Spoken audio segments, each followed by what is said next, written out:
Good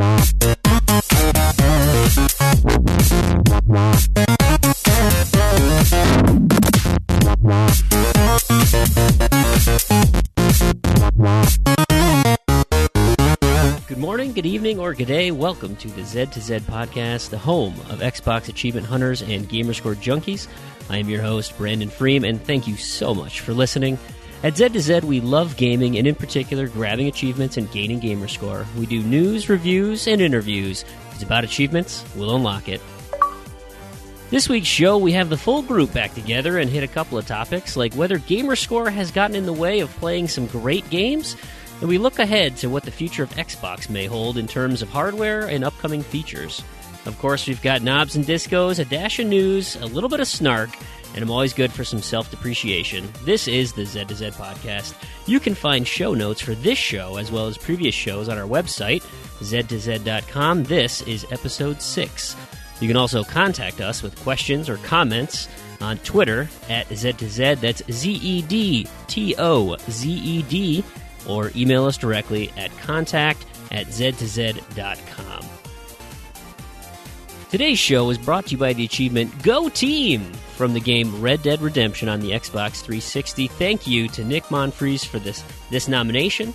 This wildly popular Wild West open-world sandbox shares a special place in the hearts of Nick and Terrigan. This particular achievement is fairly pedestrian, only requiring players to win 4 multiplayer matches in a row. And if you have trouble with that, go ahead and set up a boosting session at trueachievements.com. But Nick and Terrigan posseed up for this multiplayer achievement and did some serious rootin' tootin' fun.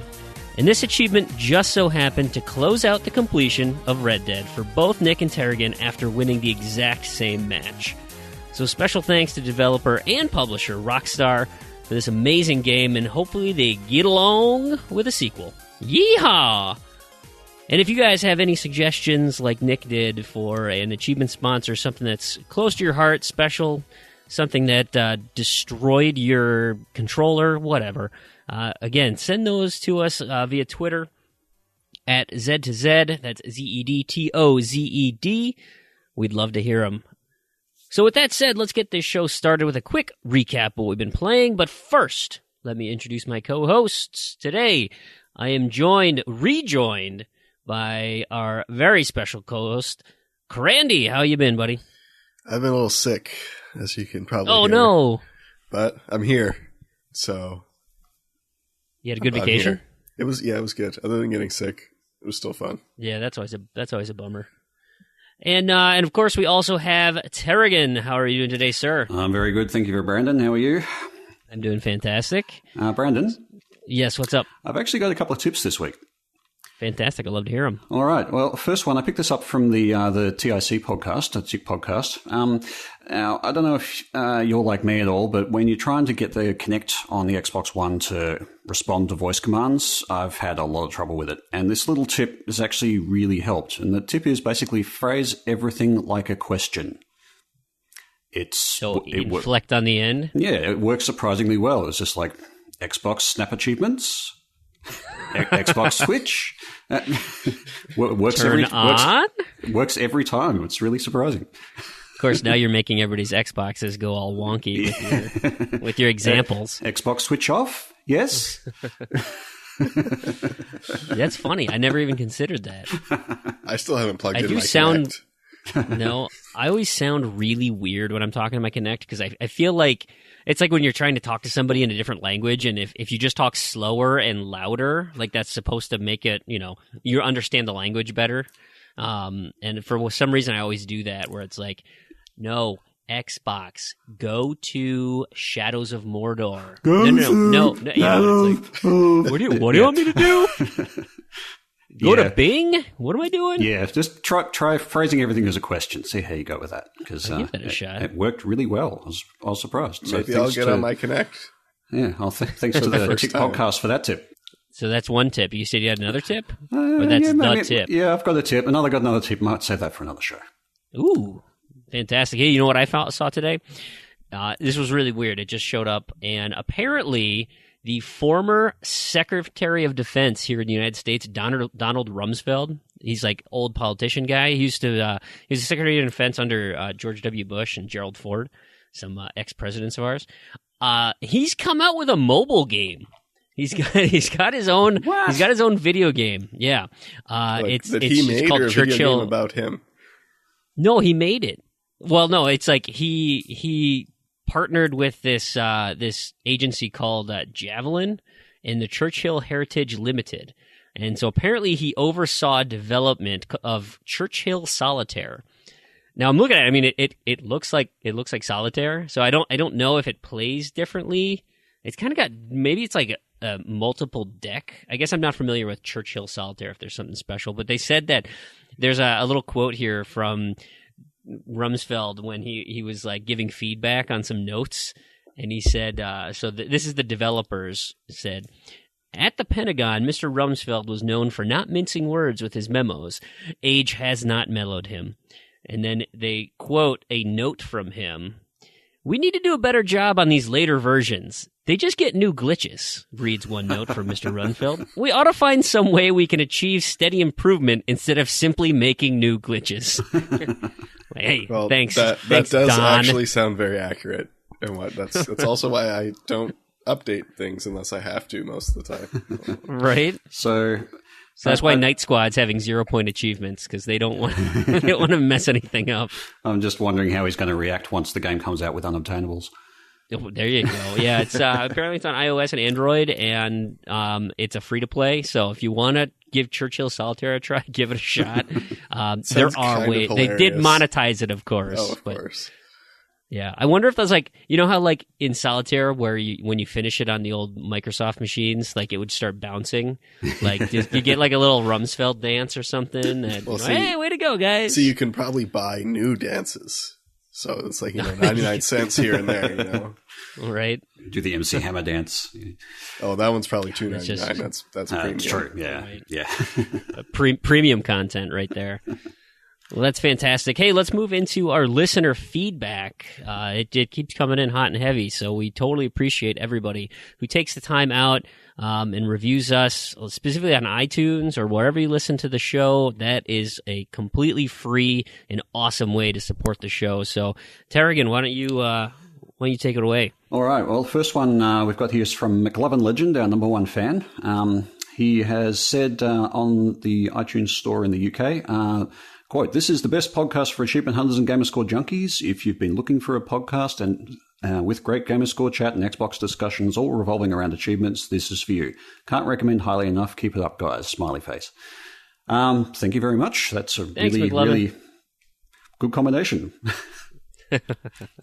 And he's very vocal with us on Twitter too. So he's Absolutely. We totally appreciate that.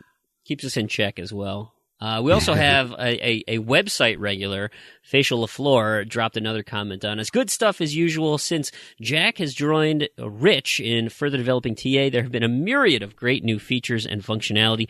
Thank you for your hard work, Jack. So that's a special shout out to episode 4 guest host, Jack, WebChimp UK. It was great. Episode 5, sorry. Oh, episode 5. That's right. Great. Sasha Morning was on for episode 5.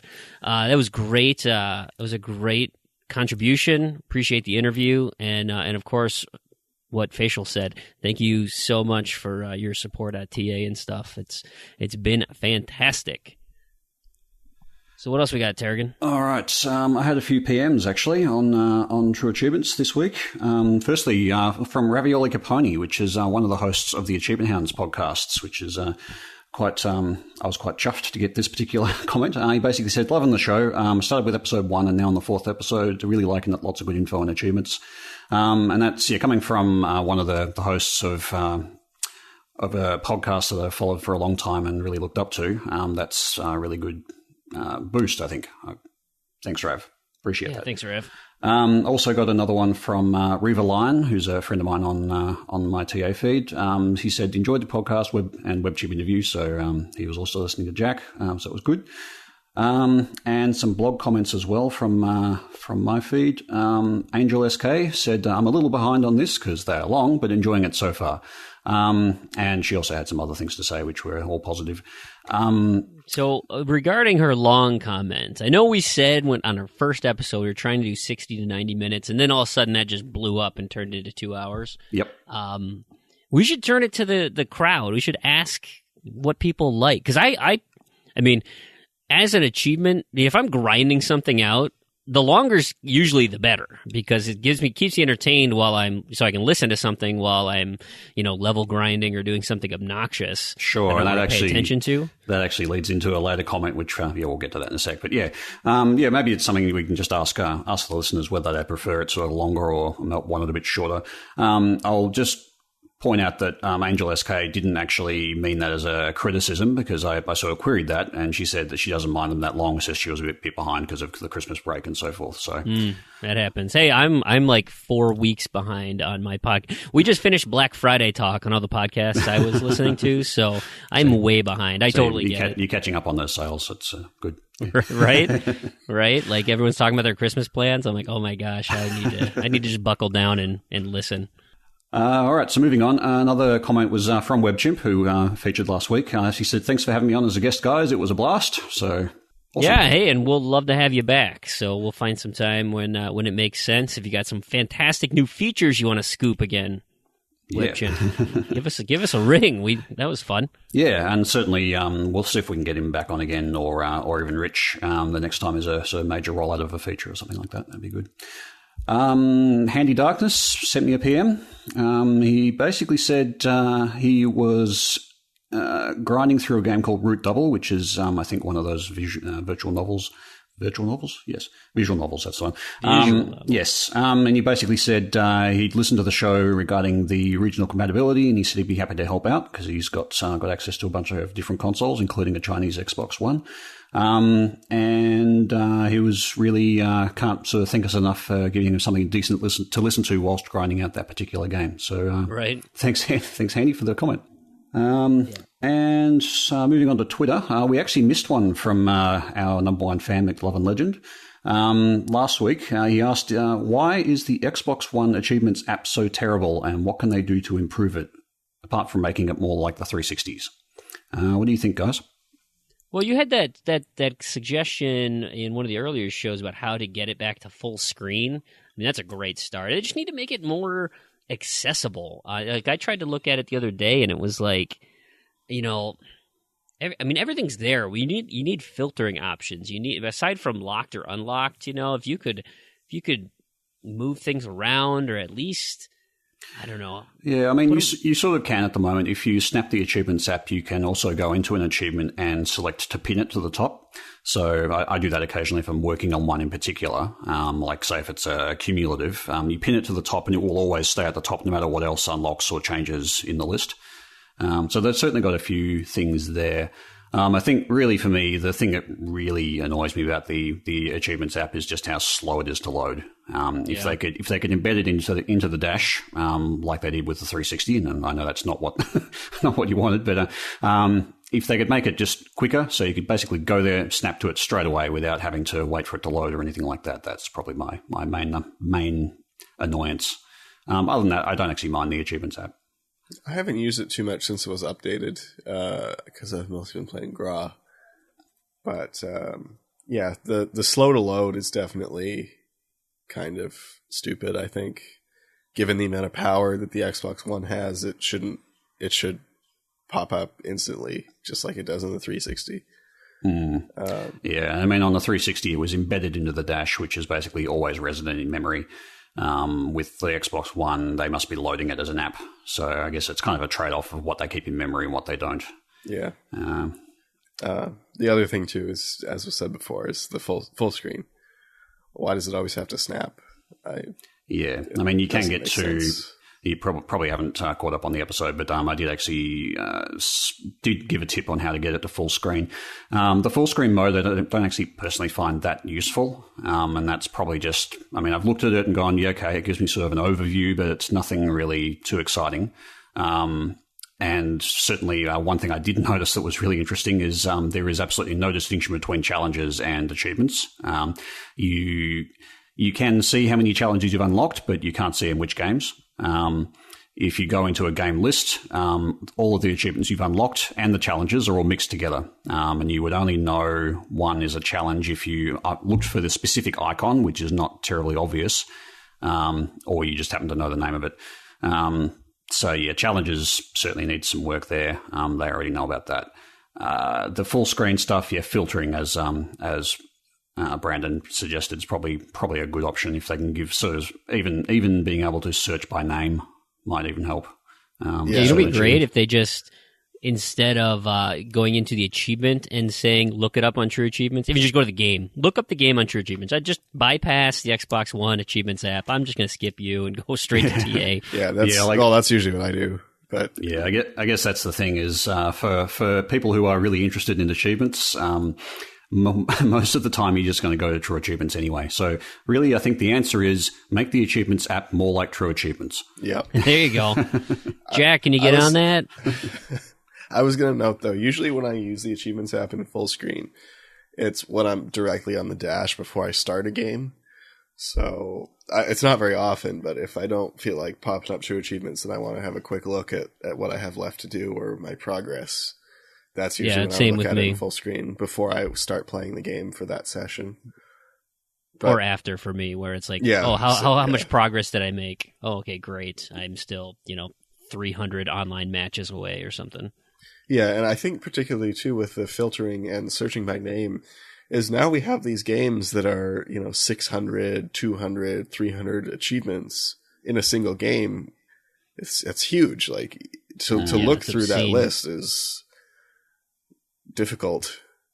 Yeah, I noticed while I was playing a bit of Rare Replay that some of the achievements, they seem to batch. I don't know if that's just because of they list recent ones with recent activity first, which is what it seemed to be doing, or whether they actually do batch those by the sort of the sub-game within Rare Replay.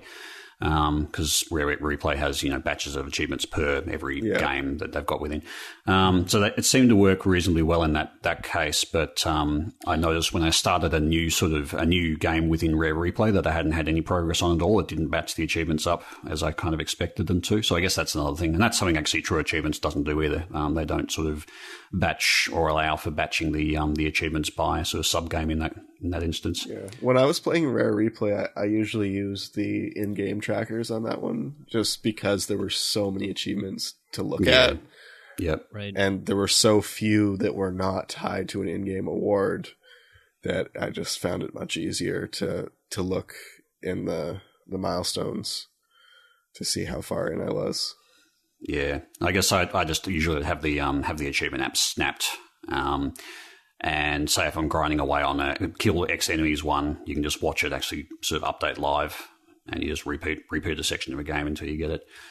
Saves going out to the tracker and all that sort of thing. Yeah, see, I guess my TV is a little small for doing that. I give up a lot of my precious screen space when I do that. I think it's only a 25 or 27 inch computer monitor that I use, so it's so the game itself comes up being about 3 pixels wide or something. Yeah. Everything looks like Minecraft. Everything looks like it was made in 1983. Oh wait. Yep. No, I got a decent sized TV, and I don't want to give up any real estate. I mean, I like the 16:9 aspect ratio, and I like the to have a full screen experience without a big green box on the right side. So I typically don't snap anything. I guess that's another thing with mine too, is when I snap something, it ends up making the screen kind of a weird size, just because it's so small to begin with. I guess I don't know. Maybe it does that on big TVs too. It's been so long since I've played on one. I don't really know. You got to stop buying Xboxes and get a decent TV. Well, see, it's not so much the cost; it's the space. Ah, right. Yes. There's one other thing I was going to say. Not so much the Xbox app itself, and I noticed this in Rare Replay. I went to look up the controls for a game because I thought I haven't played this game, never heard of it before. I'll go and look at the help, and it went and loaded the Xbox One help app, and and that was fine. I thought, okay, I'll sit there and wait, wait.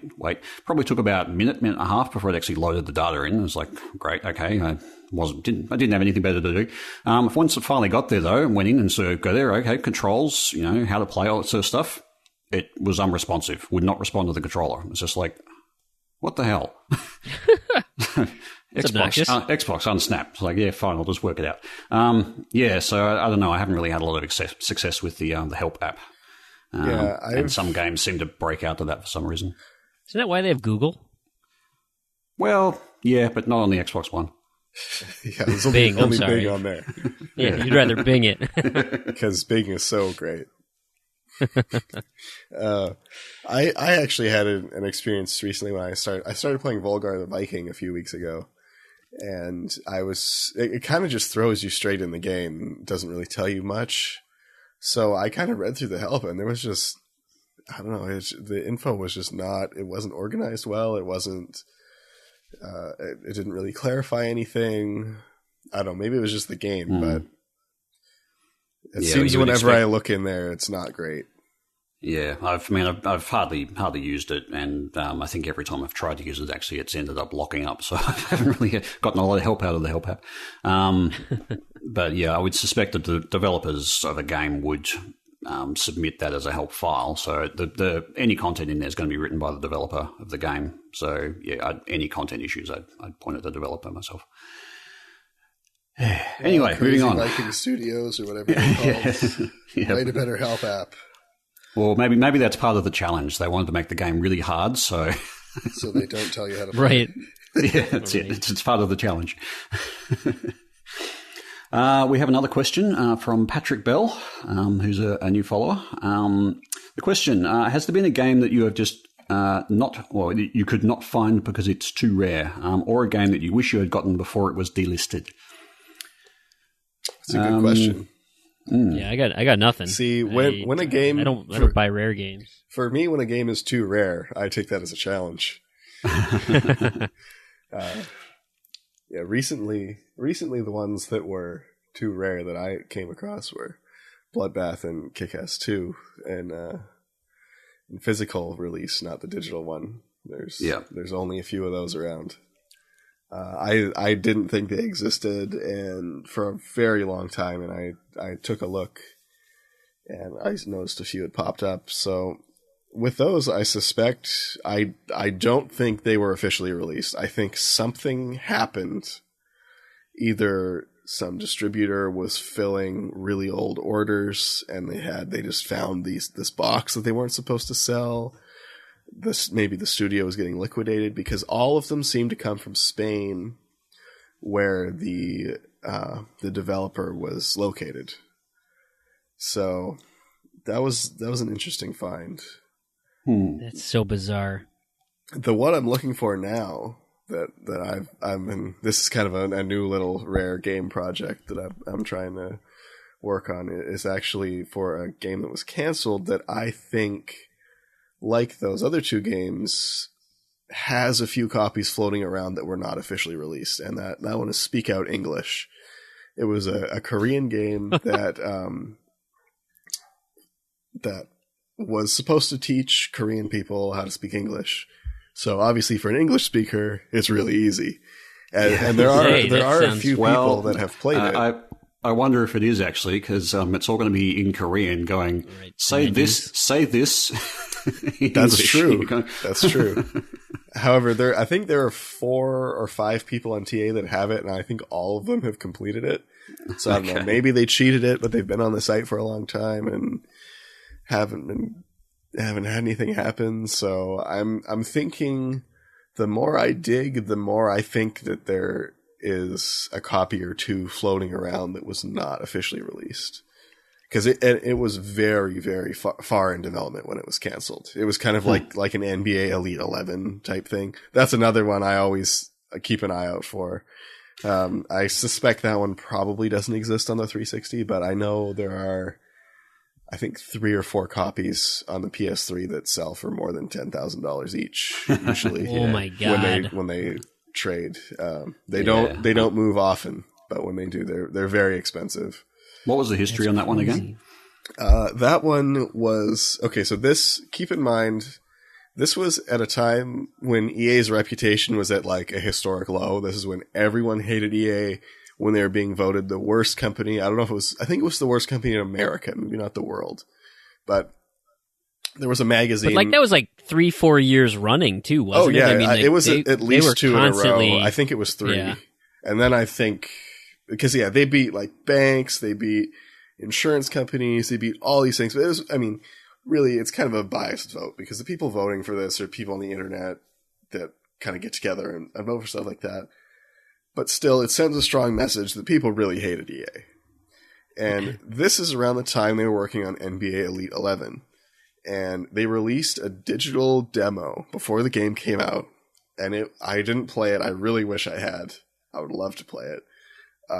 Apparently, it was just a disaster. Like the players would stop, like the animation would stop working, and they would just float around the court, and like they wouldn't move their arms when they shot, and so like this. And this was like a couple months or something before it was supposed to be released.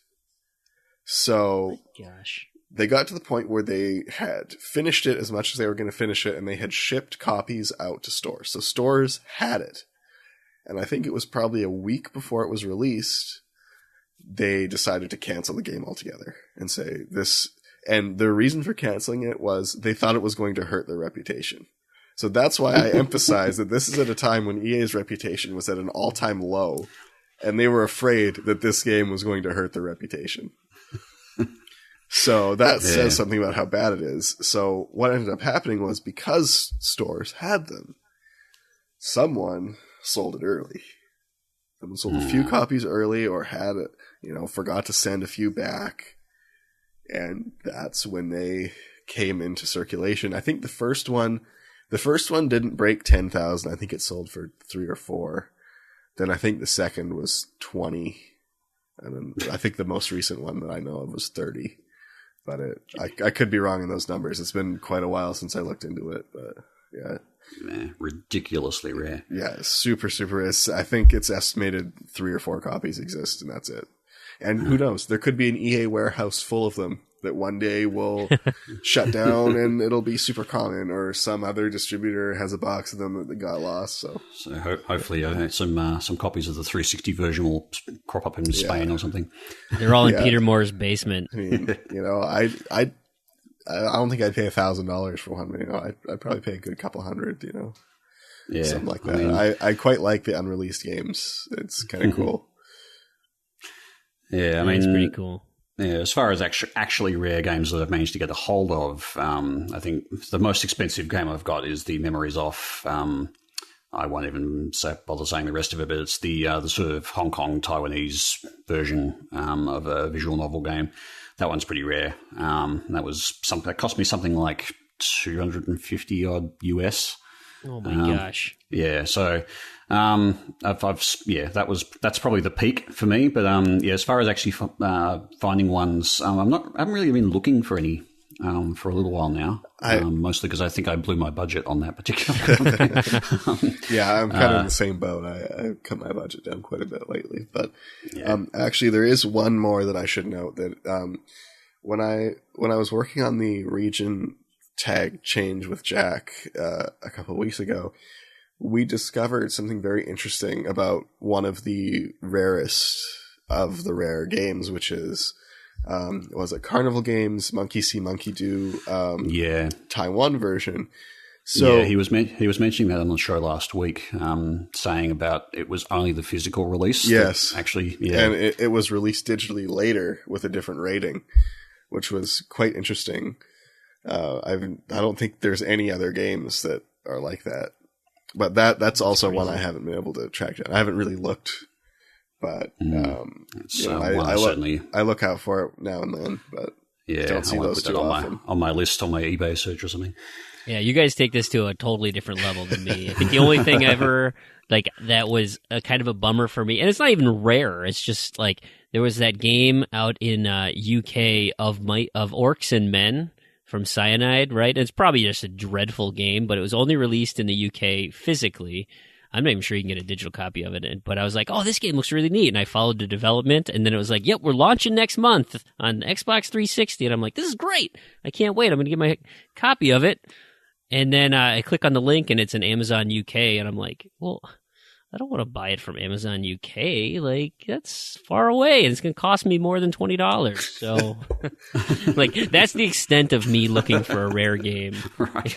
I guess there's one you more guys, that you comes guys to put me to mind. shame. There's one more that comes to mind that's very rare, and I found it. I just am not willing to pay the price. Was what was it? Legend of the Galactic Heroes. Yeah. So I found a couple copies of those on Amazon Japan. I think I've only ever seen two. I've heard of one other one, but I've seen two personally. And I think they were selling for something like the equivalent of $700 Wow. which is just unreal. I guess it must have had a very limited release. At least for Xbox, well, any Xbox Live sort of enabled version. Yeah, and that was the Games Windows Live version. Yeah, because you can find copies for other platforms. They're all over the place, but I was looking that up myself recently. One's tough to come by. Yeah, I guess just to address the second part of the question versus about games that have been delisted, I think the only one that I kind of regret missing was the Guitar Hero 5 on Windows Phone. I sort of had a thing a while back about collecting all of the music games, and that was one of the ones that I couldn't get just simply because they'd removed it from the marketplace, and you can't really do much about Windows Phone. Although I think I may have a workaround. Yeah, I may have a solution for you. Yeah, I'm not ready to quite release all the info on that yet because I'm still kind of playing around with it, but I will do that on a future episode. You'll hear it here first on the Z2Z podcast. How to get delisted Windows Phone games. You got to know some people and stuff, but it can be done. You got to know a guy who knows a guy, which is kind of cool. On that one, for me, a couple that I really like. They were quite old games, but ones that I wanted were Robotron 2084 and Joust. Actually, yeah, I probably have to add those to my list as well. There's been a recent thing coming up on people's feeds on True Achievements. It's the Project 2005, which was basically a project to go and start and finish all of the games that were released in 2005, and that includes a bunch of delisted titles like Joust and Robotron. Well, fortunately, you can still get them. It took a lot of searching, but they do show up on eBay from time to time. They were both included, well, they were distributed in three ways. Digitally on the marketplace, which obviously you can't get anymore. Amazon sold codes for them. And I believe they were just digital codes. I've never seen one of those pop up. I don't think. I don't know. I'm not sure how that worked. It was only in the US, but they work on any account. And they were also included in an Xbox Live starter pack. So there was an Xbox Live starter pack that included 200 Microsoft points, a year of live, and a random arcade game, which was either, I believe it was Uno, Robotron, or Joust. It might have also included Smash TV, but I'm not sure. So you can still find them. They're usually pretty pricey, though, like in the $30 range. That's not too bad for that, I guess. No, I mean, given that they were probably $10 to start with, and they're incredibly rare. So I actually got super lucky when I got my copies. Is in the same week. I'd usually check like once or twice a week. In the same week, two separate people listed codes for them. Joust was $5, and Robotron ended up being $35 and included a year of live and Uno and 200 Microsoft points.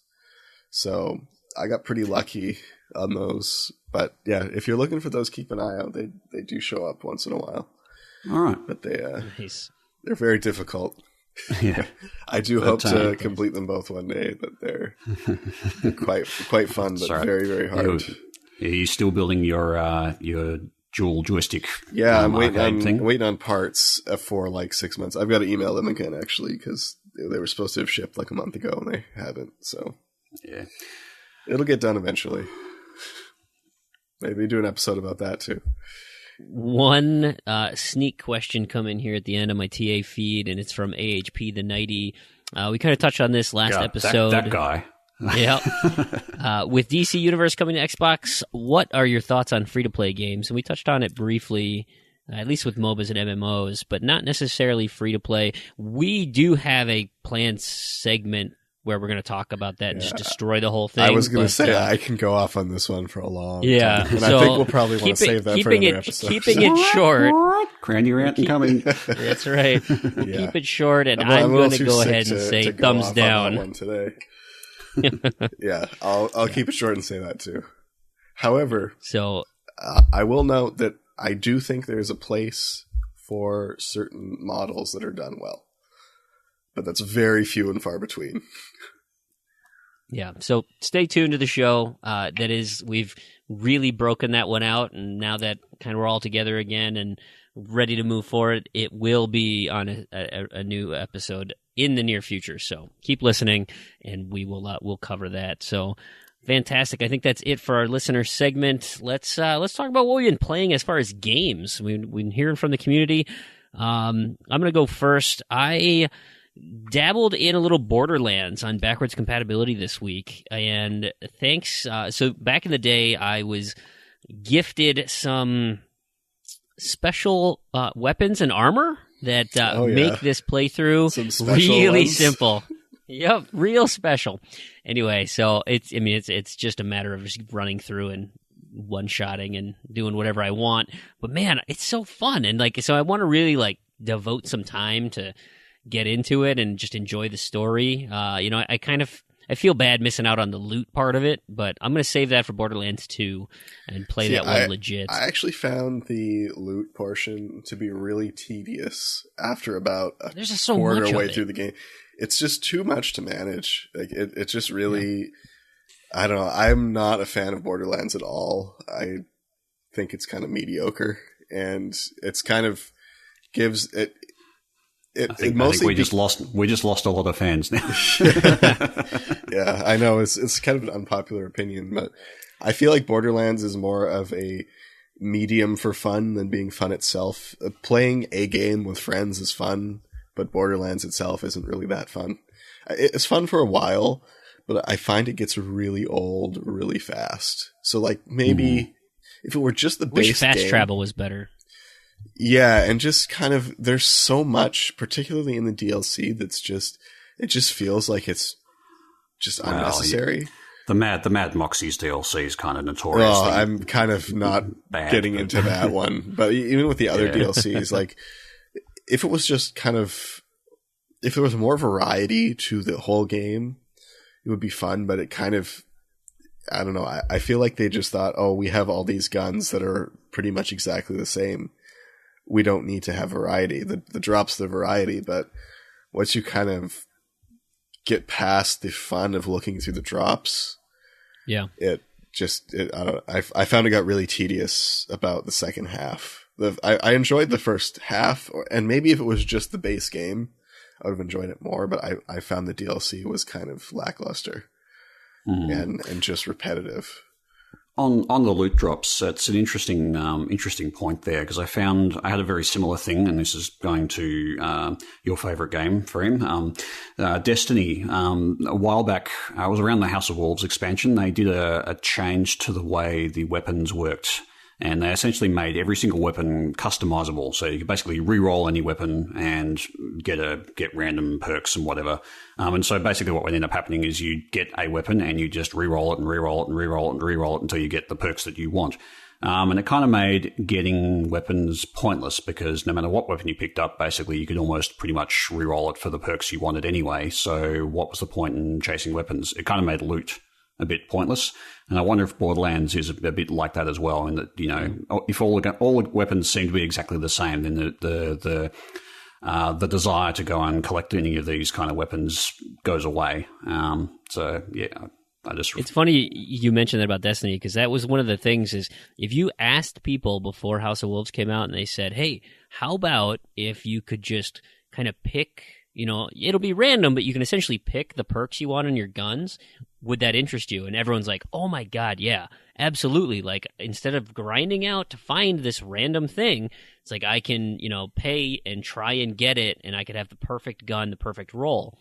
And then when they did it, everyone who had played was like, wow, I know you did what we asked, but this sucks. Like, this ruined the experience, because now there's no reason for me to go out and get loot, like, because I can just pick what I want. It's like, exactly.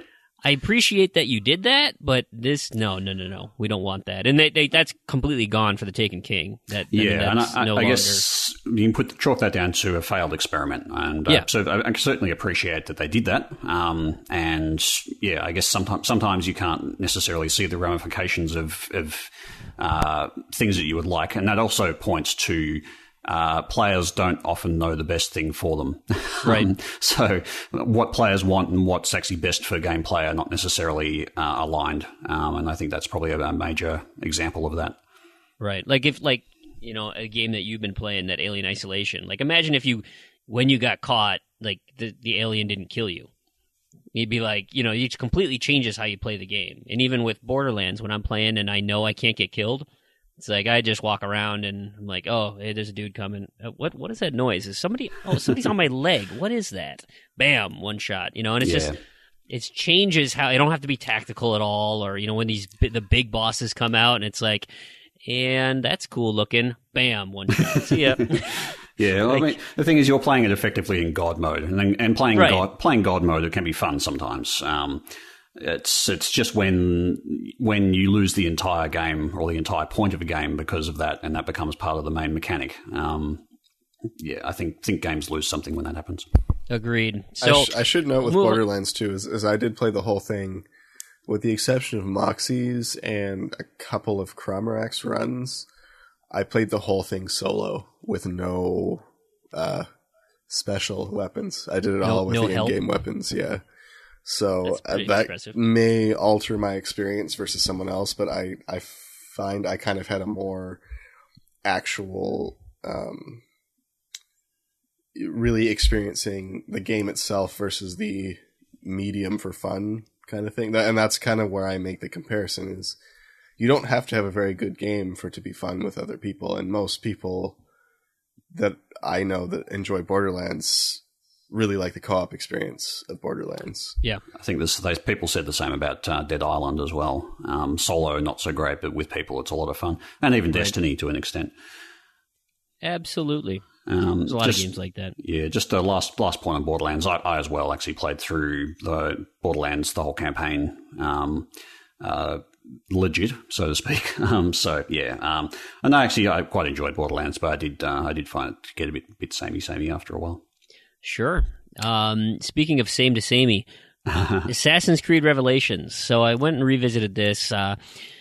I had two of those dumb first-person Desmond missions left. I was like, I'm just going to finish these up because I hate them.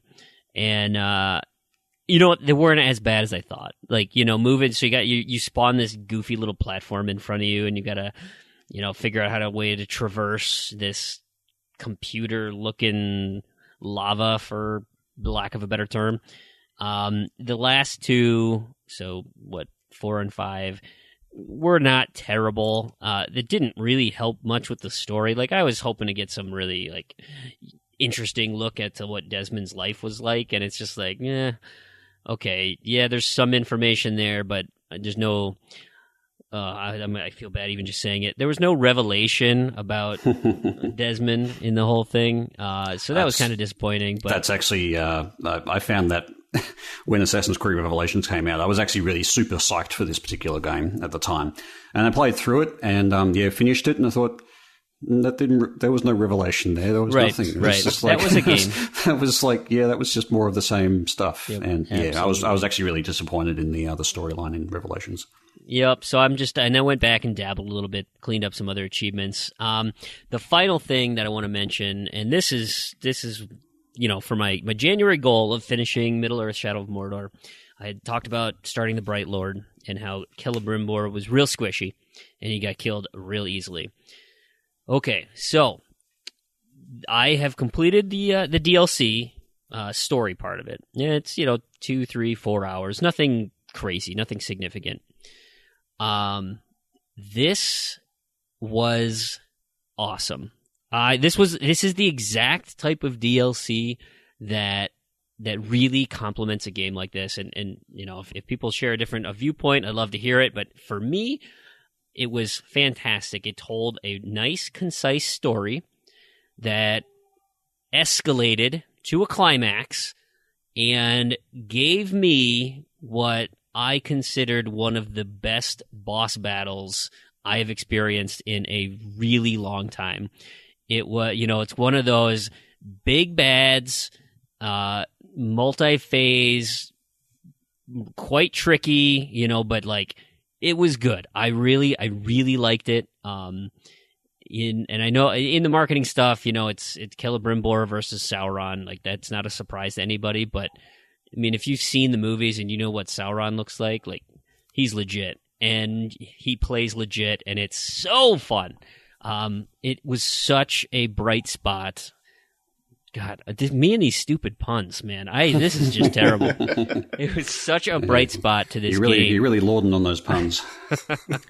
But like, I was so surprised when I fought him and just the way that it came through was great. It was so great. And so if you guys, I hope you guys like that as well. Those are the types of boss fights I'd like more of. And I won't spoil anything because I think that's part of the allure, because you don't really know what you're getting into. And then I just spent the rest of the week trying to figure out this last. So the Hunt is My Mistress, really tricky, 40 minutes, you know, got it done. This one, the Test of the Ring, it's tricky in a different way because yes, you have 60 minutes, but you can't get guys to fight each other. And so you have to go out and find them yourself. And you don't have to kill as many, but you have to brand 8 of them. And then once you start branding them all, now they're all on your side. And so your map is populated with guys that are on your side. And it makes just makes life a little trickier. Plus with how Celebrimbor gets killed so fast, it's like I got it close last night. I missed it by 3 minutes last night, and I was like, oh my gosh! So soon I will have this game completed. Soon, very soon. I gotta make my January goal, and I only got a week left. On the topic of really good kind of ending DLCs, I really like the one in, I don't know if you guys played it, but the Burial at Sea Part 1 and 2 in BioShock Infinite was probably the best DLC I've played in years. Like I thought that was, I don't want to, if I say much, it's going to spoil it for anyone who hasn't played it, but it was a fantastic way to end the BioShock series. And it was, that's what I hear. Really good DLC. That's when you kind of got to sit down, put on your headphones and just, you have to be immersed. Commit to it. Like you have to completely commit, eliminate distractions, and just enjoy it, because it wasn't too long, but it didn't, it didn't lose anything by being as short as it was. And that was a really good DLC. I still need to finish that one. Actually, I still got one achievement or something left. I got to finish BioShock 1. Oh, it's a great game. It is a great game. That whole game you got to sit down and commit to. I know, and I've started it, and it's because you had talking about too the help guide. I've been dabbling in Enslaved: Odyssey to the West. Because of an offsite at the Achievement Hounds forums, they do every month. They have a gamer tag birthday challenge, right? So you take your gamer tag and unlock a game that starts with that letter. And so I don't have very many games that start with the letter E. And so using Enslaved: Odyssey of the West, I pretty much get like one achievement every month. And so now I'm at the end of the game, right? I'm on the last mission, and every single time I'll be just wrecking through, and then a shield guy will come up, and I'm like, oh crap, what's the shield breaker button? Is it hold? Is it hold this? Every single time I got to go to Google and look up what the hell the controls are, so I remember how to stun guys. Oh, you don't have the instruction manual?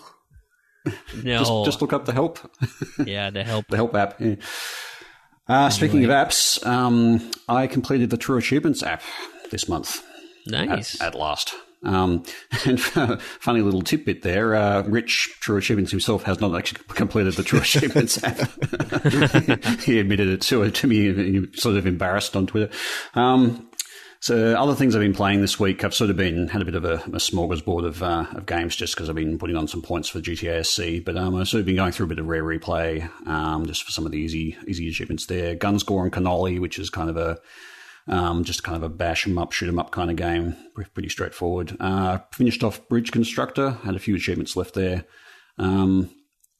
Been playing Alien Isolation in small doses. It's one of those games that if you're actually sitting down to play it and you really want to get into it, which I do, you kind of have to take it in small doses because it's really, really intense. So it's like after you've been through the same section, just getting killed by the alien after like trying to hide and all that sort of stuff. It's and the music and you've got the whole tension thing going on. You kind of have to take a break. Yeah, I was going to grab that one. It was on sale for like $10 or something new. Yeah. And I wish I would have grabbed it because it seemed like a pretty cool game, and it doesn't have DLC with achievements, which is always a plus for me because I hate paying for overpriced DLC. Yeah, agreed. Yeah, so I highly recommend it if next time it comes around on sale. Yeah, if you like that style of game, you'll really like it, and particularly if you're a fan of the Alien series as well. There's a lot of love for the franchise. I think I've seen the first one, but I'm kind of deprived when it comes to movies. I haven't. Okay. I'm a little behind, I guess. It's probably mostly got a throwback to Alien, the first one, and the Aliens, so number 2. I wouldn't worry about the rest of them, but maybe watch those two just to get a bit of background. I have seen the first one, so. Yeah. Well, that's more than enough. That'll fill you in if you remember some of the plot. Max Payne 3, just jumped into a bit of a boosting session with one of my GTA SC partners to pick up a few of the multiplayer achievements quickly. And then I worked on my to-do list, actually. I managed to get about 3 achievements off my to-do list so far as part of my monthly challenge, so I was really happy with that. In Perfect Dark Zero, Sonic Generations, and Aegis Wing. That's about it for me. You're running out of time on that.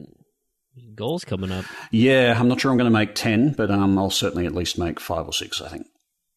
Good for you. What about you, Crandy? You've been on vacation all week. Did you get any gaming in? No, not really. I played a little bit of Lode Runner Classic on Windows Phone. Still haven't. I think it's still in airplane mode, so I don't think they synced yet. But I finished about 20 levels. That was pretty good. I'm getting to the end now, so they're getting pretty tough. So I was pretty happy about that. What about Graw? No Graw. I didn't have. What? I know. You're losing ground. I didn't have any Xboxes with me. I barely had internet. I just had the shared connection from my phone, and that was it. So, plus I was... Good for you. Way to unplug. Kind of out of the... We didn't spend too much time at the hotel, so we were pretty much out all day. What kind of a honeymoon is it if you don't spend a lot of time at the hotel? Yeah. Well, warm weather vacation, that's what you do. Except when we were sick. Yeah. Randy had messaged me on Skype, and I was like, oh, it must be really nice warm weather down there, and I forgot you're out on the West Coast where it's probably nice weather there, and when I was texting or talking to you, it was -6. That was the high, -6 degrees Fahrenheit. Where were you looking for that temperature? No, that's for me up in Minneapolis. Oh, okay. It was so brutally cold at the beginning of this week, and it was like I can't even walk my dog because his feet will freeze to the sidewalk. Yeah. No, Florida it was good. The weather was nice. There was one day that was really cold. I was kind of surprised. The temperature wasn't that low, but because it was humid, it was humid and windy that one day, and it was just. Like you could put on another jacket and it would just cut right through you.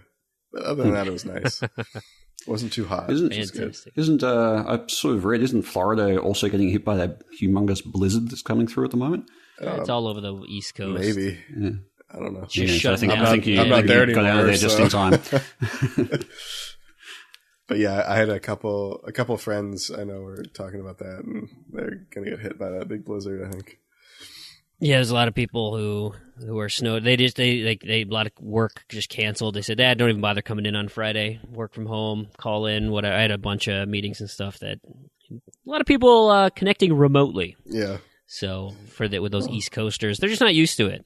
Yeah. Here in Minnesota, whenever there was enough snow, my school would never close because it was connected to the bus depot, and so if literally anyone could get to the buses, they would send the buses out, and it's like, you jerks. See, so I never got snow days. I always wished for a snow day back in the old country, but you see, because it was Canada.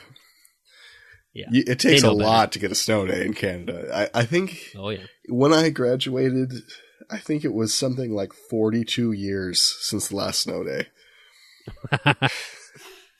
Just to put that in perspective, too, so my wife went to school up in Duluth, which is close to Canada, off the Lake Superior there. And so her college graduation in the middle, so it was the end of May, I think it was like May 19th or May 21st or something, 4 inches of snow. We will get snow in May. That's how fantastically far north I was kind of in easy Canada. I was kind of south, just a little bit north of Washington State. But no, I've been up north and I know what it's like. It's winter 8-9 months of the year. It's insane. Pretty much. It's crazy. Yeah, I'll just say I'm from Australia. What's snow?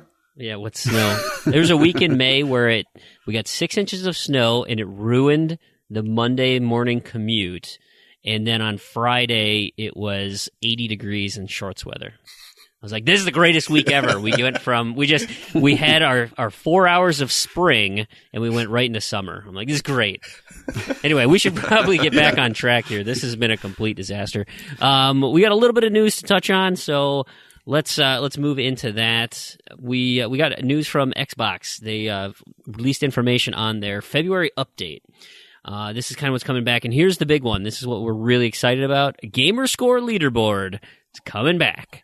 Who knows why they removed it in the first place, but bingo. It's coming back. Maybe stability or something. But anyway, yes, it's coming back. We're getting it, so you see your 30-day leaderboards with Gamerscore, a couple other things.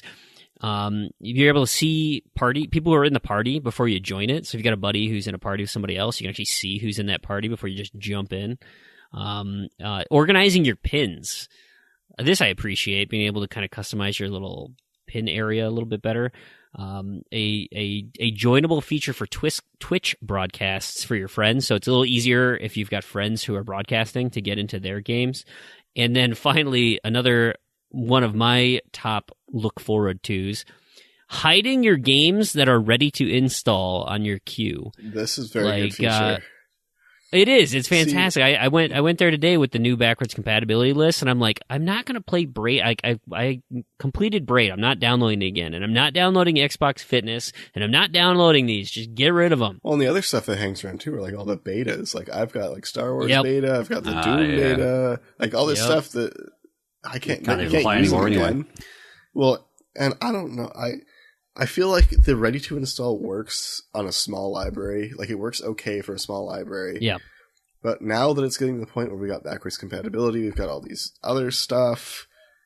They need to go back to the download history or something. It's a list instead of the massive wall of tiles. Yeah, it's just a mess. I must have 100 titles available or something like that on my Xbox One, and it's just, actually trying to find the game that you want to play. Exactly. Well, I don't even like the tiles in the games. Your I don't game like section. Tiles. You can't even find anything. Yeah. I really hate Microsoft's obsession with tiles. Everything's got to be tiles. Windows 8's tiles. Xbox One's tiles. Your whole Xbox dashboard's tiles now. It's they're messy. They don't look nice. Make them a list or lines or something or boxes. You know what I'd kind of like is, and this would just be obnoxious because you can't really maneuver it, but I like how on the phone where you can make subcategories and be like, okay, Assassin's Creed folder, there it is. And if I want to play Assassin's Creed, all of my games are in there. My role-playing games, boom, they're all in here. And you can just personalize your own little tile list. I would like that, but it would be a pain to set up. Yeah. Especially when you have a huge library. But at least then you would be Glass. If you use a tablet or something to do it. I don't know. I don't really like tiles on the phone either, but it works better on there than it does on the Xboxes. That's for sure. Yeah. To be fair, the tile look for the games library versus how games are presented on the Xbox 360 isn't appreciably that much different. And I actually find my Xbox 360 library also just as onerous to kind of work through if I'm looking for a particular game. So I don't think it's necessarily worse, but certainly... No, I think it's better. Yeah, because you get 2 lines instead of 1 line. Yeah, I actually kind of prefer the 360 because the 360 you get the extra little bit of info than just the tile that's just kind of so small and brief. I find it's much easier to scroll through, and even though it takes longer to scroll through, it's easier to find stuff because there's more info on it presented as you're scrolling. Interesting. Okay. But I don't know. That's just me. I also kind of really hate the tile thing, so that might add to it. The other February event that we have going on, and I'll just briefly touch on it here, Destiny. They've announced in their weekly update that they're doing a February event called the Crimson Days. And the tower will be adorned with red rose petals everywhere for the month of February for Valentine's Day. And they're introducing a new game mode called Crimson Doubles, where it's 2v2. And they're claiming that there's some sort of new mechanic that they're going to add in there. Don't know what that is. They did talk about some improved matchmaking, and this upcoming banner, Iron Banner, is a Rift, which is a new gameplay mode for Iron Banner. So a couple of new fun things, but the real reason I wanted to bring this up is Destiny has announced that there is a larger content release expected after February. So I don't know if that means March, I don't know if that means April, and so now the problem is historically, let's say this is a DLC level content drop like Dark Below or House of Wolves, Bungie is not a fan of adding achievements. They did add achievements with the Taken King, and so there is a chance large content release may have achievements, like if it's a new raid, because they had raid level achievements in the Taken King, like completing it on hard and completing it on normal. So there's an off chance you might get some new achievements coming, but we don't quite know. Let's move into our featured content. We're doing some Talking Zeds this week with a couple of micro topics. So, Terrigan, why don't you take it away?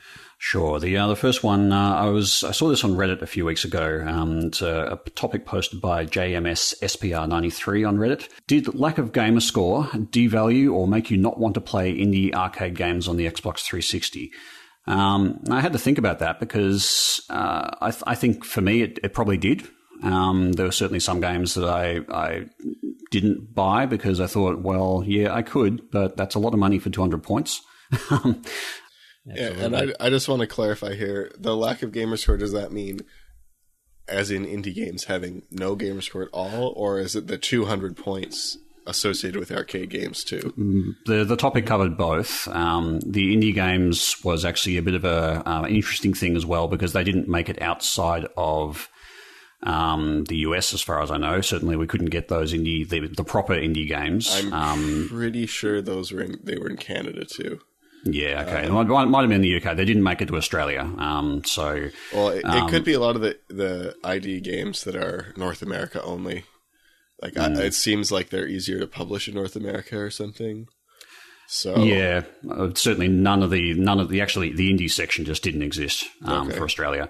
As far as ID at Xbox goes and the releases there, I think that's a lot to do with the actual cost involved in getting things rated around the world. Oh, okay. But yeah, that's another topic. But yeah, the topic did cover the indie games with no gamer score and also just a lot of the XBLA games that had the 200 and even 400 points later in its lifespan before they all went to the full 1K. So I thought that was an interesting topic, and I thought I'd discuss it with you guys as well and see what you thought. I've definitely thought about this before, and it totally, particularly with the indie games, I think I looked at them maybe twice. And I just kind of scrolled through them, and I was like, nah, no gamer score, not into it. As far as the 200 points, from time to time, yes, definitely that kind of puts it off for me, or is kind of off-putting for me. But because I'm more focused on completions and ratio, if an arcade game with 200 points still has a high ratio, I'll play it. Like Robotron, for example, is a game that I'm fully, I'm probably going to have to put in 200 hours for that completion. Even though it's only 200 points, I still want to do that game. However, it would be a lot more lucrative if it were 1,000 points, that's for sure. But as far as in the indie games having 0 gamer score, I pretty much completely dismissed them as even a potential thing. Yeah, I think I did actually, I ended up making a US account and I did actually get access to the indie part. And I think I did buy one indie game, and that was a game called DLC Quest, just because I saw it somewhere, advertised somewhere, and I just thought that the concept of it was hilarious. Essentially, you start the game, you can only move right. Yeah, I've seen that too. I think it was on Steam. It was. I just thought the actual concept of it was pretty hilarious, and so for the 99 cents or whatever it was, I thought, okay, I'll give that one a go. But yeah, I think I think the indie games are 80 Microsoft points. Yeah, I think they all had to be 80. Yep. Yeah, so that's the only one I kind of checked out, and everything else I kind of looked at there was a bit like, and particularly with no gamer score, it sort of put me off it. And I think the indie section also didn't really get a lot of exposure. It was kind of siphoned off in its own. That's definitely true. Yeah, so it was siphoned off in its own little section. Didn't really get a lot of exposure, and that was a major criticism, I think, of the whole indie direction that Microsoft were going in at the time. Yeah, if you definitely had to know specifically what you were looking for if you wanted to find it. Yeah. Friend, did you come across any of those? Would you have any? Well, I completely ignored the indie section. Not necessarily. Just didn't really want to spend any time to look at it from the Xbox 360 standpoint. Even now, like I look at my games list and titles like Shadow Complex. I want to play that game so bad, but it's only going to get me 200 points. And typically, I needed all the points I could get, because if I'm in GTA SC or something, and I can't contribute that much in terms of hours, like I need to make my hours more bang for their buck. Points to time ratio. Right. And so I don't want to rush through and like not enjoy myself doing it. And there's just a ton of those, like Limbo, on the old, Rascals. There's just so many of those like 200 pointers that it's like, I'll get to those eventually when I'm not in a competition or when I'm not doing anything. Well, I'm always doing something. I guess I should comment on that too. Is I specifically don't join competitions for that reason. I don't have to be obligated to play in a certain way. I actually had a couple people ask me this year to join GTASC or as a possibility, and I said I would, but I'm not going to change the way I play if I'm there. So, like, if you want to use me as a filler, fine, you can have whatever points I put up. But yeah, and that's kind of what happened last year. I went a lot further than I ever thought I would, which was great, but I missed out on a lot of games. Like, I was playing games I didn't necessarily want to play. And thankfully my team helped and was able to contribute more than I could during like the summers and stuff, but I don't want that pressure. And so now it's like, I can go back and do these. Well, now I have to go back and do these. Like, and that's exactly why I kind of stopped doing competitions is they're fun and all, but I felt like I was playing stuff that I didn't really want to play at that time, or I felt obligated to play more than I normally would have, or things I wouldn't normally play. I think the last competition was actually one I did with you, Terry. The ratio competition. See, that one was, I might, if I had more time, I might do one of those again. That one was quite fun. We kind of smashed that one. So. Yeah. For me, I think competitions is interesting there, because I think that does have a major effect on the games that you play just from a gamer score perspective. I guess I've been in GTA SC for the third year running, I think now. And yes, you do kind of need to be cognizant of the gamer score that you're going to earn during the week. But I find it's a bit of a balance because I'm playing through Alien Isolation. I picked that game because it's a game that I wanted to play, and I've had it on my backlog for a while, and it's a game that I really want to sit down and actually just play through for the sake of playing it and not for the points.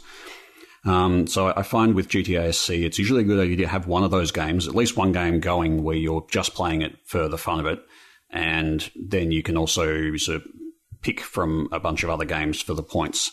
So I kind of maintain a balance there between what I'm doing for the competition and what I'm doing just for the sake of it. It depends how serious you are for the competition, I guess, or how difficult the competition is getting as far as that goes. But back to the original topic. Yeah, I think there were certainly some titles in the early releases at the 200-point mark where you kind of go, yeah, particularly the more expensive ones, where you kind of go, is it really worth that for the amount of gamer score? And for those of us, and I presume most of our listeners are like this, we all want as much gamer score as we can possibly get. So an expensive game that only gives us a small amount of gamer score is going to be a bit of a turn-off. Yeah, I think to comment on price too that is definitely something that I've considered. Is when I look at it, even though I don't care about gamerscore as much, it's still, I look at it, okay, this is a $10, $15 game in some cases, and it's only going to give me 200 points. Yeah, and I could go down to GameStop or EB, get, for $10, $15, I could get, 5,000 points. Even, if you're getting real bargain bin stuff. Yeah. So if you're looking at it that way, that's definitely something to consider. If you're just taking away the fact that they're games that you'd want to play and just looking at purely at gamer score versus cost and versus time, a lot of those arcade games as well, like the particularly the early ones, they take a lot of time. Actually, they're not quick. Or they take a lot of skill. You look at like Robotron or Geometry, the Geometry Wars game, or there was that other one, Boom Rocket. Yeah. They're high skill. And there's only usually like 12 achievements or something like that on those. 200 points require a lot of skill. You don't get a lot of return there if you're just looking for pure game score. I suppose you could look at Robotron, and really, if you were really good at Robotron, you could probably complete that game in less than 10 hours. But that assumes that at some point in your life, you've committed, 100 to 300 plus hours to Robotron in the arcades, Yeah. Right. And to kind of take this away from the 360 and look at, some of the real popular Steam games or, PC games. Like I was nervous I'd never get to play Gone Home, because I'm not going to go out of my way to find a way to get it on my computer to play it, because there's no gamer score, or like Stanley Parable, or just those really kind of interesting Steam games that they don't have any correlation with gamer score, and so it's like that's really outside of my comfort zone, and so I'll just skip them and miss out on what I hear from friends and other media sources is a really fun experience, or at least an interesting video game, something that will make you think, or has a cool mechanic or something like that. And because it's not connected to Xbox, like I tend to miss stuff like that, and I always pine for the days with like exclusive titles where I don't have a PlayStation. I can't afford to have two consoles, and so in that same regard, lack of gamer score because I have trophies instead has walled off content for me. Which is kind of a bummer. I guess the benefit now is that there are so few exclusive titles that we don't miss out. Being exclusively or almost exclusively Xbox people, we don't miss out like we would back in the days of, say, Nintendo 64, GameCube, PlayStation 2, where there were a lot more exclusives. I guess the biggest one now is Nintendo, where they have... To be fair, there's still some pretty big exclusives with Nintendo. So. Yeah, I've kind of written off Nintendo with the Wii U for a long time. They're terrible at sharing. Yeah, they really are. I don't know. Maybe we could do another episode about that, about Nintendo and where they're going. And how much we would love to play Smash Brothers on Xbox. See, Smash Brothers is the only game that makes me wonder if I should buy a Wii U. But then I think about it, it's like, okay, I want to play Smash Brothers, and it's the only game I'm going to play on Wii U. Except for maybe Zombie, but I don't know, that's kind of a stretch, because that's getting out. I could play it with achievements. Well, there's actually there's a version of that now. Yeah, yep. Although apparently the Wii U version is far, far superior, which, I mean, it kind of makes sense. Blows my mind. Yeah. How does that even happen? But then I think about it, it's like, okay, well, it's like a $350 Smash Brothers console. Like, well, that's not worth it. No, I could buy another Xbox One for that and then double box, Yeah. Mind you, we're talking about spending $400 or upwards for a Chinese Xbox One. So I guess it's. But that's different. That's different. Is it? Is it really? Gamer score, I suppose, but Yeah, but it'll play more than one game. That's true. That's true. It'll play at least 3. Yeah, exactly. All right, I suppose we can move on to our second micro topic. This one was actually asked by a listener on another podcast, the Gamertag Radio podcast, and it was basically a discussion about, or a question about whether Microsoft will bring forward plans for the next console, given the so-called failure of the Xbox One to sort of win this generation. I don't really think Microsoft are going to do anything different for their hardware. They might move their hardware forward a year or two, perhaps, from where they were kind of aiming for, but I think it really is too early to tell. What do you mean bring forward? As in earlier? To beat PlayStation to the market. Yeah, as in to bring the next generation console, they would bring that forward because they've kind of lost this one. I think that only really happens if a console is a complete flop.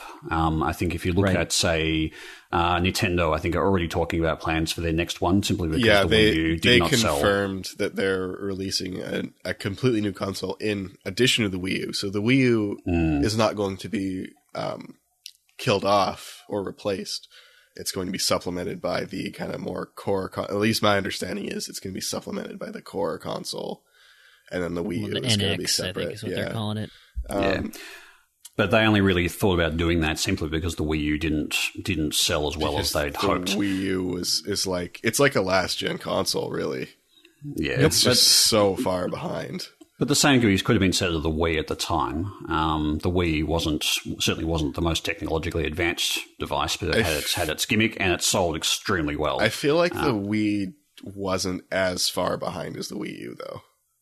Like, it was behind, yeah, but it wasn't like. Because I don't even think the Wii U is hardly any different hardware-wise, is it? Yeah, it is. It's a significant step up from the Wii. Okay. But yeah, certainly sales are the king, and the Wii U didn't sell, and so they're looking already at going forward into the next generation for Nintendo. As far as the Xbox One goes, I just don't see that happening. You could, just looking at sales numbers alone, you can't really say that the Xbox One is a flop. There's no way that any of the numbers could say that. It's only in comparison to the PlayStation 4 that you can even say that it is, not selling as well. But it's by far selling extremely well. It's actually outsold the 360 for all of its kind of key points during its lifetime. I mean, it's selling. And I think the biggest thing is it's the fact that PlayStation 4 sold more is not because they beat Xbox One to market by a week or 2 weeks or whatever it was. It's because Microsoft's pre-launch was so horrible that they had to backtrack on all these horrible things that they planned on when PlayStation announced that they weren't doing that. Like, remember first it was always online, then it was, what was it? The discs came with one-use codes and things like that, and they had to backtrack on all that. So all the people that were kind of on the fence were like, okay, well, Xbox One has all these restrictions, PlayStation 4 doesn't. Why would I buy an Xbox One? Yeah, I found that whole thing ironic as well because one of my major criticisms of Sony has been their kind of closed shop mentality with a lot of that stuff and trying to lock people into, specific memory cards or specific things that, are very locked down. Which they definitely have done in the past and still do. So even with the Vita, I think still has some weird memory card thing. And their own proprietary memory cards that you can't use anything across. I mean, certainly the Xbox 360 had their early memory cards like that and didn't support USB or anything like that. And that's just been a feature of consoles in general. But even consider PS Plus. Like, they can take those games away from you if they wanted. Yeah. They're not giving you games. Sony have really basically lived that dream, I suppose, from the company point of view. So for them to turn around and go, hey, yeah, we're free, we adopt all of this freedom sort of stuff, really struck me as hypocritical. And then to have the entire internet basically jump on the bandwagon was really like a bit disappointing, I think. And as much as people really hated what the Xbox One, the message that was coming out, the promise of what they were going to do there was actually quite interesting. I mean, if you look at Steam and the digital market, the reason the PC games are so damn cheap on Steam is because they've got these controls in place. They're completely digital, and it's all controlled by Steam. And if you don't go online on Steam, then you will eventually get locked out of your games. That's just the way it is. But people have accepted that. They're okay with that. I haven't accepted that. I'm not okay with that. Yeah. I could go off on Steam, but we're kind of short on time today. So, exceptions aside, most people are okay with that because the games are cheaper. If the marketplace had done the same thing for the Xbox One and we ended up with cheap digital games, would there be that big an uproar? I don't know. Anyway, that's the thing with Steam too, though, is a lot of games really aren't cheaper. The sales are cheaper. But in general, like, particularly when I was looking for multiple copies of things like Games Windows Live games, it was cheaper for me to import a lot of these games from the UK on disc than it was to buy them digitally on Steam. Okay. Now, when a sale's going on, everything's 75% off. But the fact is, I need this game for this boosting session now. Yeah. So I don't have time to wait until Christmas or summer or whatever for the next sale. Right. So, this last sale, I did buy a couple extra copies of a game to, as a giftable item when it was 75% off because I know I'm going to need them. But when there was the, what everyone thought was the end of Games Windows Live, I don't have time to wait 6 months because in 6 months it's not going to exist anymore. Or so we thought, which turned out not to be the case. But, and the biggest thing too, I think not so much the pricing and the controlling, but for me was the death of physical media, which is something that I don't look forward to as a collector because I enjoy collecting probably as much as playing. So I can certainly appreciate that, but to me that's a bit like the argument that albums should still come out on LPs. People move on. They kind of do though sometimes. Don't they? They do sometimes. They come at it, but they're collected for collectors, really, or people who are audiophiles who think there's a difference. Wait, so my collection of VHS cassettes they're still worth something though, right? Sure. Yeah, sure. Well, maybe they are to you. They don't have to be worth something to other people. I don't know. Got some original Betamax things there, somewhere. The biggest thing is I look at like PC games and you can't collect them because, you can, but you can't use them because once that authentication service and I guess I should have started this off by saying you can't collect them and you can't preserve them properly because once a service goes down, that's it. They're gone. You can never access it again. You can't I'll actually unlock it. That's an interesting one. I had I was in contact with somebody who was trying to get a disc version of Batman Arkham City to install. This was the Game of the Year version. Yeah, I think we've touched on it before. This has happened with a bunch of Games for Windows Live games, actually. Yeah, but this wasn't even Games for Windows Live. This was actually I think it's Secure ROM. They have an authentication system. And is that the one for checking the date? Yes. That is a Games for Windows Live server, but go ahead and finish. Right, I'll fill you in on my side after. Yeah.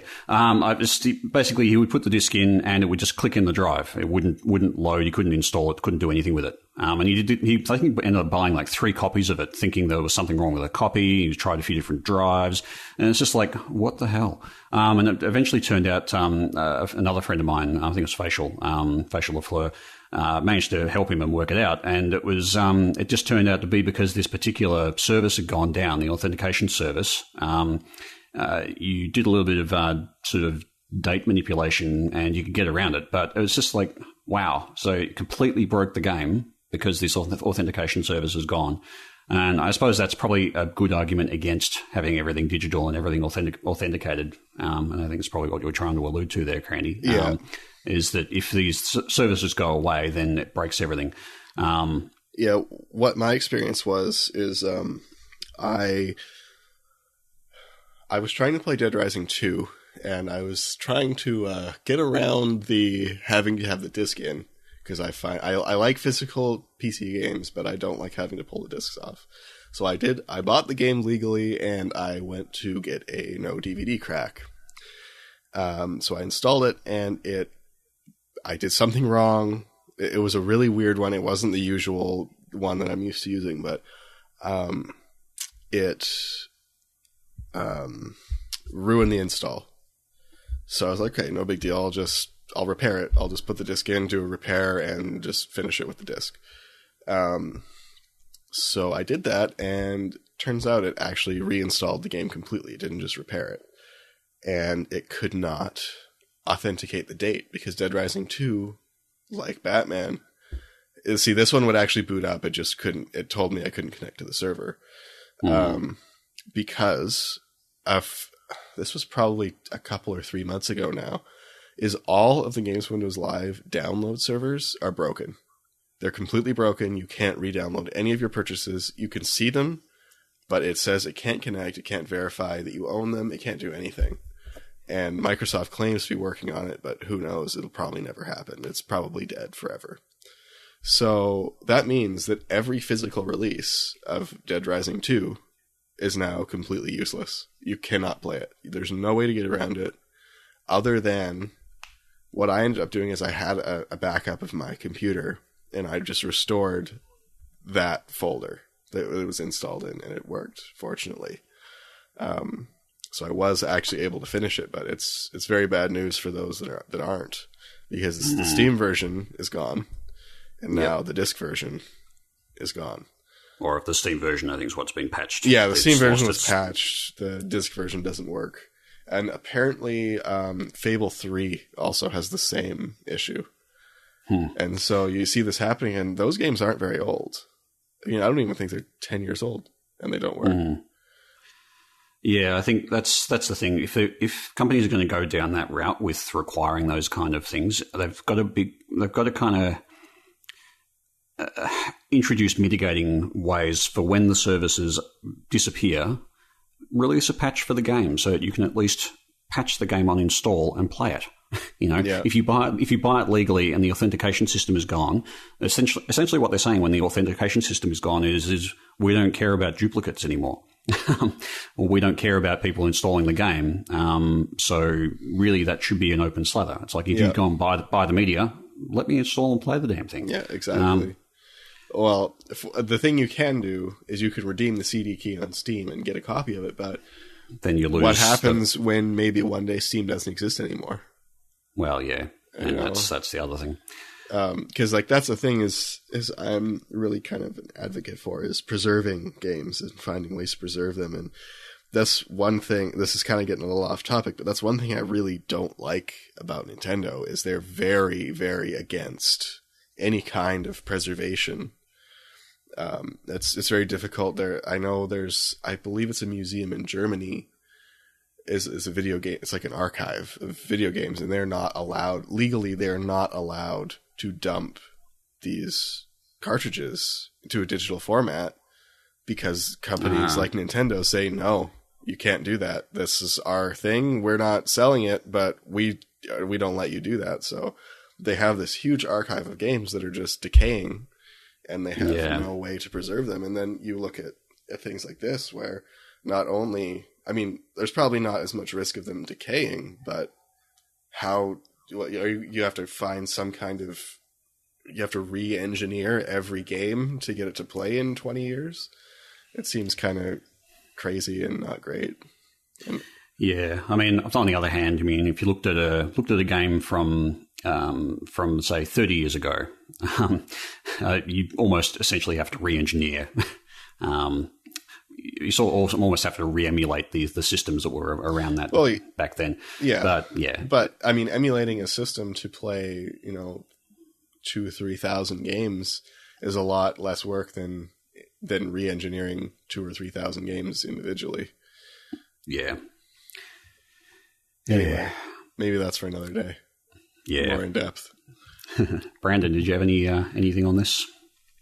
Not really. I think the only thing to bring back is I don't believe Xbox and Microsoft will change their plans per se on timeline, but you can sure bet that they are doing everything they can to identify how they're different than PlayStation. So next time around, it's going to be I don't think it's going to be frontal, but I think it's going to be very much of a, this is what we do and our competitors do not, to show differentiation.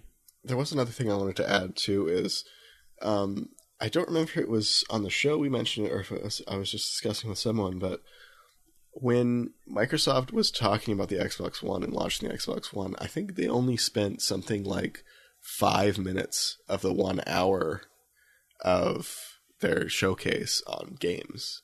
And they really emphasized the media player part, but completely isolated the games part, which really is the most important when you're trying to beat another game console. I don't know. I didn't look at Sony's, so maybe they did the same thing too, but I mean, it seems when you're selling a game console, you should be talking about the games, not... Pretty sure Sony's was all about the games. The launch for the Xbox One was a bit of a... I think they were trying to sort of market it as the living room device rather than a game device, and that was what that entire launch was about. But unfortunately, it is a games device first, and they kind of missed the target a bit there. The other thing too is look at later in the life. Like, I don't know if this was true for everyone, but pretty much all of my friends started off on the 360, and as you know, we all had it kind of near the beginning of its life cycle. So within a couple of years of launch, pretty much we all had a 360. We all had Live. We'd all play together.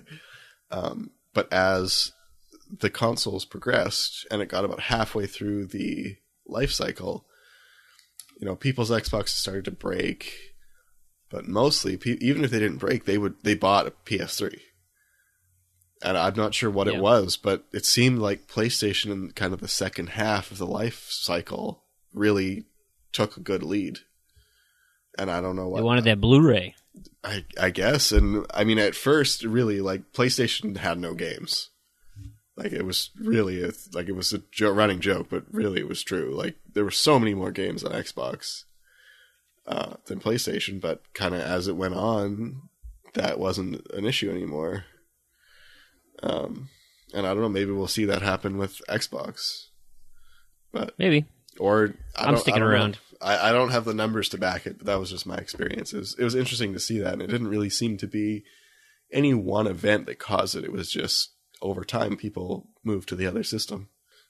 Yeah, well, I guess we'll find out. I don't know when this cycle is going to officially end, and I'm not sure that Nintendo is going to usher in a need for a new system with their NX and how that works. But I'm guessing they're probably just playing catch up at this point with the NX. They likely are. Yeah. I think the NX, there was a lot of talk about mobile integration and trying to merge the mobile and the console markets. And so, hey, if that works, great. It might be really innovative, might be really cool, but I like my at-home. City.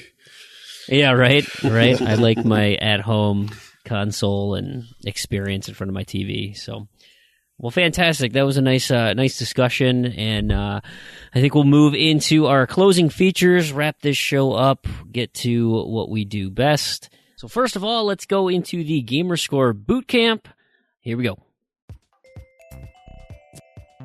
Today's Gamerscore Bootcamp is quite the doozy. It is Avatar, The Last Airbender, The Burning Earth. Yeah, we're going there. Seriously, it will probably take you longer to open the case, open your Xbox, put the disc in, than it will be to actually unlock all the achievements in this game.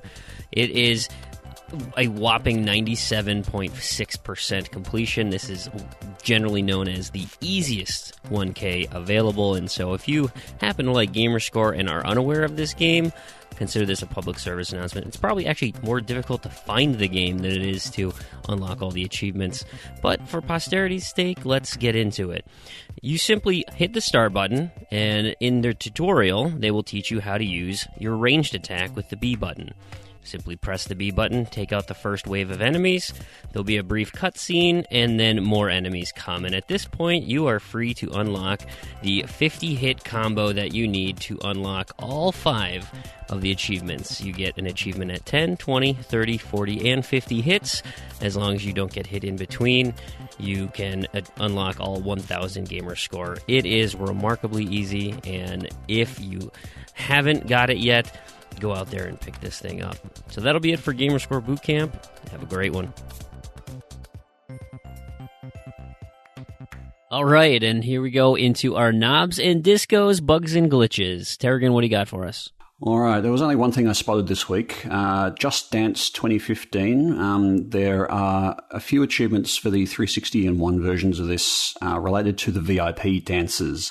Some songs will come up with a VIP dancer, and they tick off a particular count against Starstruck and Star Chaser, the achievements.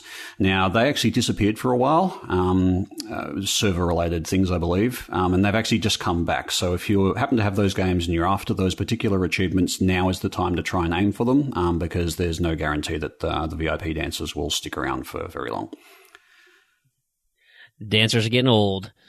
They can't keep it up.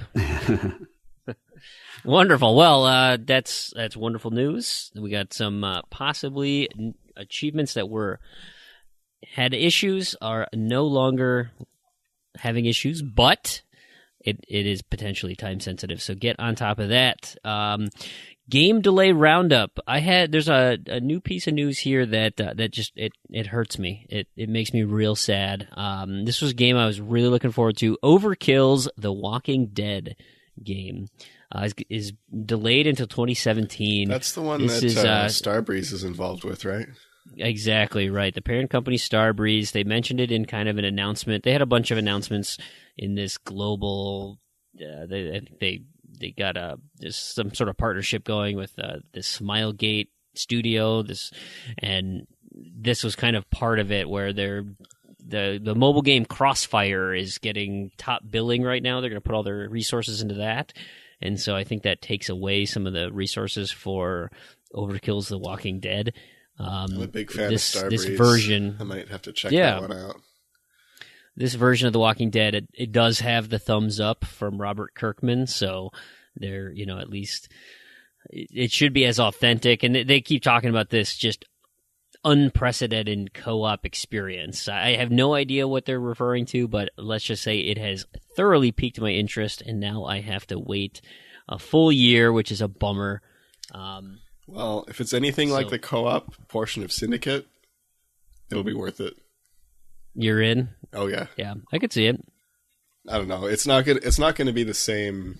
It's not going to be the same style as Syndicate, of course, but it was so well done that it's just fantastic. And Payday, from their co-op experience was entertaining. I mean, I think game was kind of grindy. I didn't really care for the unlock system, but the moment to moment was fun for that co-op experience. That one I didn't actually get to play. I didn't have a solid group of people that I knew would kind of get through to the end, so I kind of skipped that one. But it did well, just because it requires like my schedule is kind of a mess, and it requires like multiple people all the time, so I passed on that one, but it did look pretty cool. One of my workmates actually swears by Payday 2, and he actually talked me into buying a copy, but as it happened, I just didn't end up getting around to playing it all that much. But I've got a copy there, and I do want to sort of jump into that at some point. Maybe we'll play Payday. Right, yeah. All three of us, right? Community Payday. Yeah. We'll figure something out. Do we need for that one, or is it? Can we do it all? Yeah, three? Well, it helps. Oh, no, okay. I mean you could do it 3, but it helps to have a 4th. It certainly makes life a lot easier. The other rumor that's floating around out there, brand spanking new, the unconfirmed Destiny 2. We all assumed it was going to come out this upcoming September. The rumors floating around out there, I think it started with Kotaku and has gone to every other news site out there, is that it's being delayed into 2017. And again, it's been unannounced, so there was no details per se, but the suggestion is that this is even getting moved into 2017. Who knows what the implications have been. If you're more interested about those nitty-gritty things, I'm sure you'll be able to find it, and people will be talking about it for quite some time. So that's kind of a bummer. But they'll continue their monthly releases of dumb things, like the Valentine's event that they have coming up. Finally, we'll get into the Zombie News Corner. Just a brief mention here: Plants vs. Zombies: Garden Warfare 2. They are introducing a loyalty rewards program. So, according to EA's Twitter feed, they have posted if your collective rank, your multiplayer rank is, 10, 25, 50, 100, and I think the max rank here is 313, you'll be able to get some in-game rewards. And I think is it 50? Is that the achievement in the game? One of those does have an achievement associated with it. So if you got the achievement or you got the completion, I believe it was 50. You'll unlock at least 3 tiers of this rewards-based system. By the time everyone hears this, I hope you got into it during your EA Access free week. Plants vs. Zombies on there, and so perhaps you got at least up to level 10. But that'll get you some in-game loot when the game launches. This is one that's been sitting on my shelf for ages. I found seriously, it was brand new. It looked like somebody had taken off the wrapping, like the plastic wrap, and then gave it to a thrift store. Like when it was super new. It's been sitting on my shelf ever since. I got it dirt cheap. Oh, it's so fun. I've heard so that, fun. That's the first one. Yeah. I imagine, yeah. And but it's Gra, man. That's the 360 version, and my 360 is always online playing Gra, so I haven't gotten around to it yet. But I've heard nothing but good things about it, so I hope it's super fun. It's super fun. Get to it. And unfortunately, I never got back around to the beta, so I'm going to assume everything will be fixed when the game comes out in February. But we just won't know until that date comes. So, with that said, why don't we wrap up the show? Thanks again so much, everybody, for listening. We hope you enjoyed it because I loved recording it. And if you guys could help us out while they're out there, give us a rating. Ratings help spread the word. People get to see it. We love that too. Spread the word. Tell your friends. If you like achievements, gamer score, and think we do a decent job covering it, we'd love you to tell all your friends about it. So between all of that stuff, we would really appreciate it, and it's all free ways to contribute to the show. You can always visit our website, zed2zed.com. That's ZEDTOZED. You can find our show notes, links to everything we talk about, credits, anything that is of vital importance. You can find a link to Donald Rumsfeld's new game, whatever floats your boat. You can also contact us at Twitter, probably the best way where we can see it all the time, at Z2Z. I'll spell it again, ZEDTOZED. We can also get emails, contact@z2z.com. There's also a leaderboard that's set up at trueachievements.com where we send out, posts that a new show is available for download. And at a later date, I'm sure we'll send out, events or things along that pertain to the community. So it's a great way to reach out to the listeners and stuff. You can also find us on Facebook, turns out. We do post these to Facebook, so you can find our group there. Quick shout out to everybody who's helped out with the show and the websites that have made this achievement hunting a reality. In particular, trueachievements.com, the Achievement Hounds community, and their podcast, xboxachievements.com, Rooster Chief Achievement Hunter, YouTube, everybody, Maka and his guides. It's fantastic. So everybody else who's dedicated to achievements, thank you so much. And, of course, a final thank you to Microsoft for giving us the Xbox